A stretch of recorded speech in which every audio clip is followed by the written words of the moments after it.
Hello friends, Haris Rawal, Matrumandir English Medium School, Rajkot.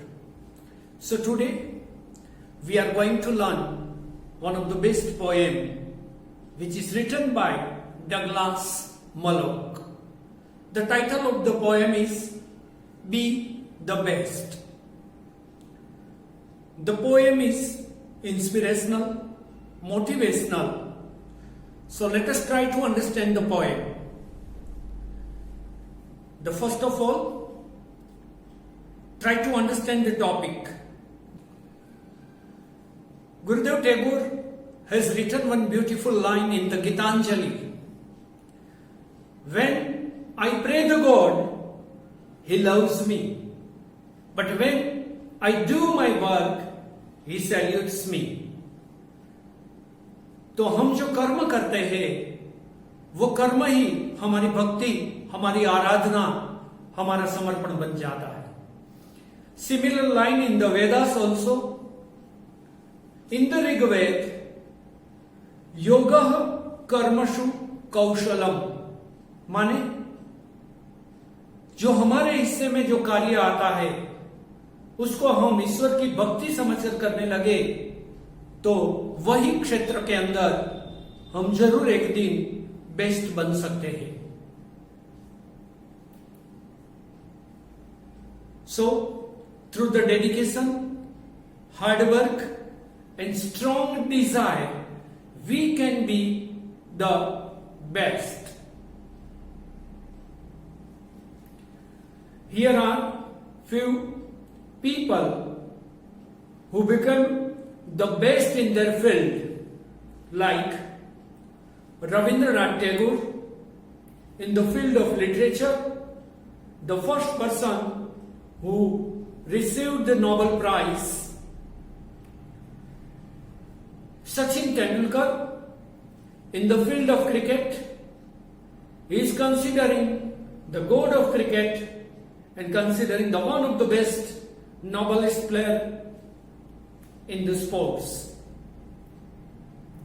So here, in this poem, let us try to understand the title, Be the Best.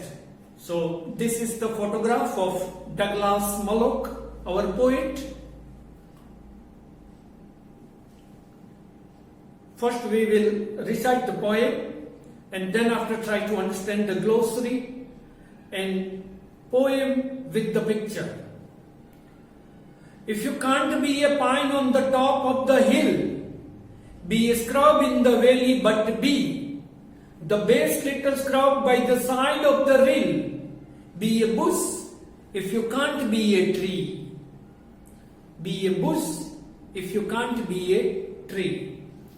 If you can't be a bush, be a beat of the grass and some highway happier man.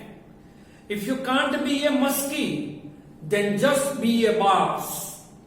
But the liveliest bass in the lake. We can't all be captains. We have got to be crew. There is something for all of us here, and the task we must do is the near. There is something for all of us here, and the task we must do is the near. If you can't be a highway, then just be a trail. If you can't be a highway, then just be a trail. If you can't be the sun, be a star. It isn't by the size that you win or you fail. Be the best of whatever you are.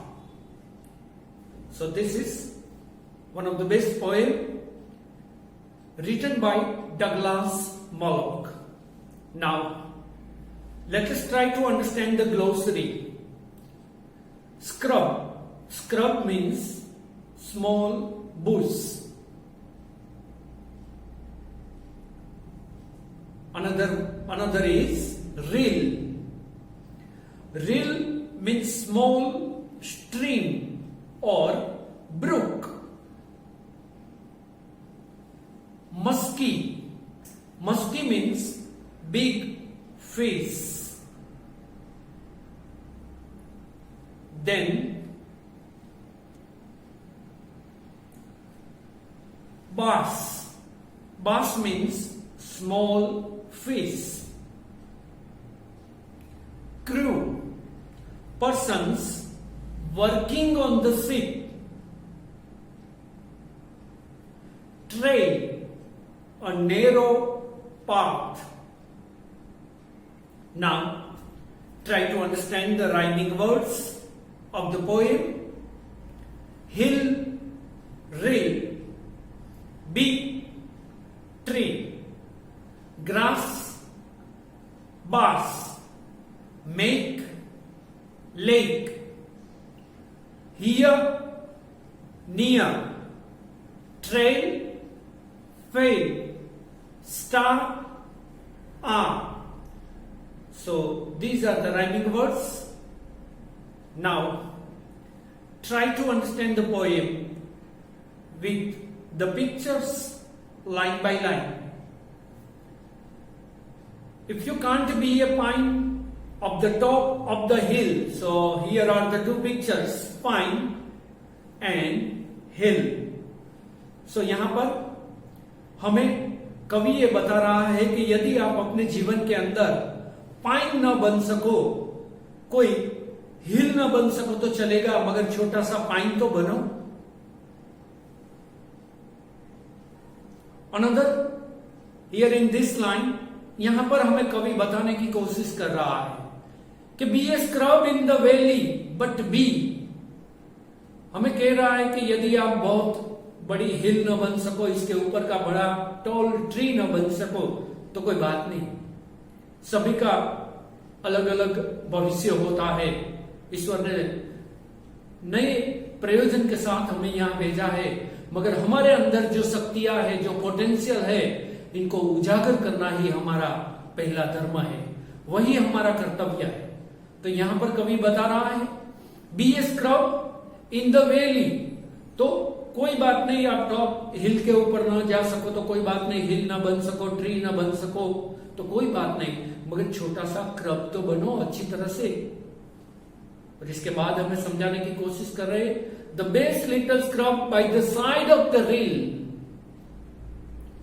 Scrub भी एक छोटा सा plant हमें बनना है, scrub बनना है, Bush बनना है. तो वहां पर जहां पर है हम, वहां हम अच्छा एक पूरा माहौल, पूरा वातावरण बना सके, इतना प्रयास हमें करना चाहिए. Be a bush if you can't be a tree. Once again कवि हमें कह रहे हैं कि कोई ना कोई फील्ड के अंदर जहां हमारी एस्पिरेशंस होती है, जहां हमारे ड्रीम्स होते हैं, वो फील्ड के अंदर हम बहुत बड़े ना हो सके तो कोई चिंता की बात नहीं है, मगर हम जो कर रहे हैं उसके अंदर हम पूरा समर्पण, पूरा डेडिकेशन, पूरा हार्ड वर्क होना चाहिए. और उसके साथ हम जहां भी है, जो भी करते हैं, वो अच्छी तरह से करने का प्रयास करना चाहिए. तो यहां पर कहते हैं कि बड़ा ट्री न बन सको तो कोई बात नहीं, मगर छोटा सा बुश बनने का प्रयास हमें जरूर करना चाहिए. और इसके बाद if you can't be a bush be a bit of the grass.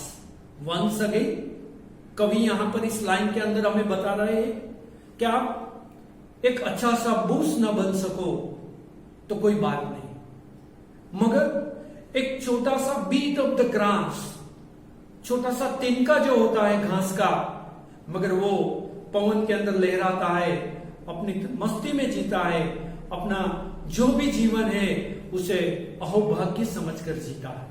उसी तरह हमें भी यहां पर हम बहुत बड़े ट्री न बन सके तो कोई चिंता की बात नहीं है, बुश बन गए तो भी अच्छा है. हम छोटा सा बुश न बन सके तो भी चिंता की बात नहीं है. हम छोटा सा ग्रास का, एक घास का तिनका बन गए तो भी हम हमारे जीवन के अंदर सफल हैं. And some highway happier make. तो कवि ने कितनी बड़ी बात हमें यहां से समझाने का प्रयास किया है. यदि बहुत बड़े ट्री बन गए, बहुत हिल के ऊपर, तो बहुत अच्छी बात है, हमारा सौभाग्य है. मगर न बन सके तो एक बुश जहां बने कि वहां से पानी जा रहा है, एक बहता हुआ झरना जा रहा है, इनके पास हम बन जाए तो झरना भी शायद खुश हो जाएगा। वहां प्राकृतिक सौंदर्य के अंदर हम कुछ नया ऐड कर सके, ऐसा हमारा प्रयास होना चाहिए। और अनफॉर्चुनेटली हम वो भी ना बन सके तो भी चिंता की कोई बात नहीं है। हमें छोटा सा एक घास का तिनका भी बनना चाहिए, मगर पूर्ण रूप से खिलने का प्रयास करना चाहिए। वो तिनका भी कवि बताते हैं कि कहां पर, कि जहां से बिग हाईवे गुजर रहा है उसके पास में हम यदि घास का छोटा सा एक तिनका बन गए तो वहां का सौंदर्य बहुत अच्छा हो जाएगा। तो हम जहां पर रहे वहां उसका सौंदर्य बढ़ाने में हमारा कुछ संयोजन होना चाहिए, ऐसा कवि यहां पर बताने का प्रयास कर रहे हैं। इसके बाद वंस अगेन कवि बताते हैं कि इफ यू कांट बी ए मस्की, मस्की माने बहुत बड़ी मछली, समुद्र के अंदर जो पाई जाती है ऐसी बहुत बड़ी मछली हम ना बन सके तो कोई बात नहीं, हम हमारे जीवन में पराजित नहीं हुए। मगर कवि ये बता रहे हैं कि हम छोटा सा बांस भी बन जाए एक पोंड के अंदर, एक्वेरियम के अंदर, और वो बांस भी कैसा होना चाहिए, लाइवलीएस्ट बांस।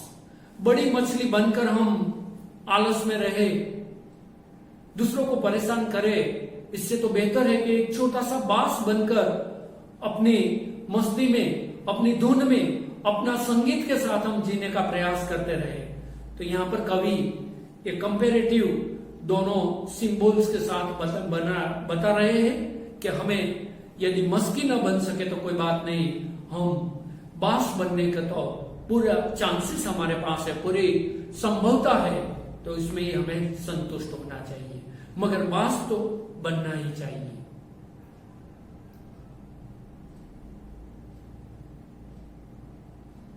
इसके बाद we can't all be captains, तो कवि यहां बता रहे हैं कि we can't all be captains, हम सभी तो कैप्टन नहीं बन सकते, मगर we have got to be crew, हम सभी कैप्टन तो नहीं बन सकते, मगर हम छोटे से यदि क्रू मेंबर भी बन गए तो भी बहुत बड़ी बात है।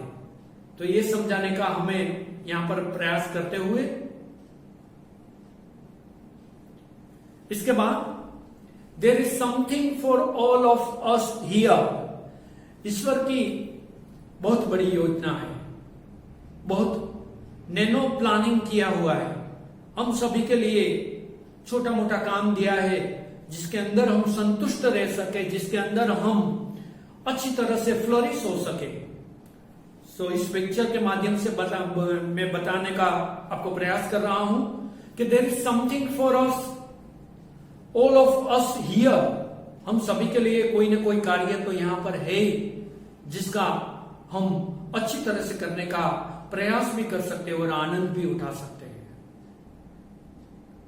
There is big work to do and there is lesser to do, तो हमारे जीवन में यदि बहुत बड़ी कंपनी के हम सीईओ बन जाए या तो बहुत बड़े इंडस्ट्रियलिस्ट बन जाए, मल्टी मिलियनर बन जाए और वह काम करने में आनंद है, उसी तरह यदि कभी हमारे जीवन में कोई छोटा मोटा काम करने की भी हमें यदि जिम्मेवारी आए तो उसको भी अच्छी तरह से हमें करना चाहिए। तो ये दोनों पिक्चर्स की मदद से ये यहां पर बताने का प्रयास किया है आपको। And the task must we do is the near, और जो काम हमें करना है वो यहीं पर ही करना है, और वही हमारे साथ, हमारे कर्मों के साथ भी वही जुड़ता रहता है और हमारे जीवन का भी वही एक अभिन्न अंग बन जाता है। If you can't be a highway then just be a trail, बहुत बड़ी बात यहां पर कवि ने बताई है, बहुत ही बड़ी बात। हम यदि जीवन के अंदर एक बहुत बड़ा हाईवे बन न सके तो चिंता करने की बात नहीं है, मगर छोटी सी ट्रेन तो हमें जरूर बनना चाहिए। हाईवे माने जिसके ऊपर से अनगिनत लोग वहां से पसार होते हैं और अपने डेस्टिनेशन के ऊपर पहुंच जाते हैं, वो एक हमें आनंद मिलता है। हाईवे तो कहीं नहीं जाता, मगर हाईवे निमित्त बनता है दूसरों को कहीं ना कहीं अपने मुकाम तक जाने के लिए। उसी तरह कवि हमें भी ये बताते हैं कि हम हाईवे ना बन सके, कहीं अनगिनत लोगों को हम अपने डेस्टिनेशन तक पहुंचाने के प्रयास न कर सके, तो कोई घबराने की बात नहीं है। हम जहां हैं वहीं से भी हम छोटा सा ट्रेन बनकर भी बहुत लोगों को मदद कर सकते हैं अपने डेस्टिनेशन तक, अपने मुकाम तक, अपने जीवन के जो साफल्य है वहां तक ले जाने के लिए हम प्रयास कर सकते हैं, मदद हो सकते हैं। If you can't be the sun, be a star. यहां पर भी बहुत बड़ी बात बताई है। If you can't be the sun, आपको तो पता ही है सन, वैसे हमारी संस्कृति के अंदर तो हम सूर्य को नारायण या तो प्रत्यक्ष देव, साक्षात द प्रेजेंट गॉड के रूप में हम देखते हैं। हम यदि वो ना बन सके तो छोटा सा स्टार बनकर हम जगमगाए, हम शाइनिंग स्टार बने, तो भी हमारे जीवन में वो बहुत अच्छा अचीवमेंट रहेगा। इसके बाद, it isn't by the size that you win और यू फेल। बहुत ही बड़ी बात बताई है। अब जीवन में कोई बहुत बड़ा मुकाम यदि हासिल कर लो तो ये जीवन बना है, ऐसी बात नहीं है। हम जहां हैं वहां से ऊपर उठना, हम जहां हैं वहां से कुछ आगे जाना, आगे सोचना, आगे कुछ अचीव करने का प्रयास करना, वही हमारा जीवन है। अचीवमेंट, सक्सेस वो कोई साइज के साथ नहीं है। हमारा प्रयास कितना है, हमारा पोटेंशियल कितना है, इनके हिसाब से इसको कंसीडर किया जाता है। सो हमारी हार कितनी है, जीत कितनी है, इससे तो बेहतर कि हमारी प्रयास की सोच कितनी है, इसका प्रयास कितना है, वही हम जीवन के अंदर आगे ले जा सकता है। और लास्ट लाइन के अंदर पोएम ने बताया, be the best of whatever you are.